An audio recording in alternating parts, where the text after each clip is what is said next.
চন্দ্রগ্রহণ হলো একটি মহাজাগতিক ঘটনা যা ঘটে যখন পৃথিবী, সূর্য এবং চাঁদের মাঝখানে আসে এবং পৃথিবীর ছায়া চাঁদের উপর পড়ে। এর ফলে সূর্য থেকে চাঁদে পৌঁছানো আলো বাধাগ্রস্ত হয় এবং চাঁদকে দেখা যায় না বা আংশিকভাবে দেখা যায়। চন্দ্রগ্রহণ সম্পর্কে কিছু গুরুত্বপূর্ণ তথ্য নিচে দেওয়া হলো। চন্দ্রগ্রহণ কখন ঘটে? চন্দ্রগ্রহণ শুধুমাত্র পূর্ণিমা তিথিতে ঘটে। তবে প্রতি পূর্ণিমায় চন্দ্রগ্রহণ হয় না, কারণ চাঁদ পৃথিবীর কক্ষপথের সাথে প্রায় 5 ডিগ্রি কোণে হেলে থাকে। তাই অনেক সময় চাঁদ পৃথিবীর ছায়ার উপর বা নিচে দিয়ে চলে যায়। 2. চন্দ্রগ্রহণের প্রকারভেদ। চন্দ্রগ্রহণ প্রধানত 3 প্রকার। পূর্ণ চন্দ্রগ্রহণ, টোটাল লুনার এক্লিপস, যখন চাঁদ সম্পূর্ণরূপে পৃথিবীর গাঢ় ছায়া বা উমরা অঞ্চলে প্রবেশ করে, তখন এই ধরনের চন্দ্রগ্রহণ ঘটে।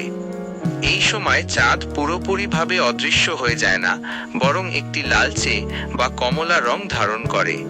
এর কারণ হলো পৃথিবীর বায়ুমণ্ডল সূর্যের কিছু আলোকে প্রতিসরণ করে চাঁদের উপর ফেলে। এই ঘটনাকে অনেক সময় ব্লাড মুন বলা হয়।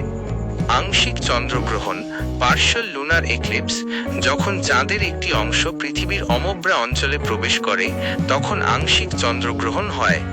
এই সময় চাঁদকে আংশিকভাবে অন্ধকার বা কাটা বলে মনে হয়। উপচ্ছায়া চন্দ্রগ্রহণ, পেনাম্ব্রাল লুনার এক্লিপস, যখন চাঁদ পৃথিবীর উপচ্ছায়া বা পেনাম্ব্রা অঞ্চলে প্রবেশ করে, তখন এই গ্রহণ হয়। এই ছায়াটি খুব হালকা হয়, তাই এই ধরনের গ্রহণ খালি চোখে শনাক্ত করা কঠিন হতে পারে। চাঁদ কিছুটা ম্লান বা ধূসর দেখায়। 3. ব্লাড মুন কেন হয়?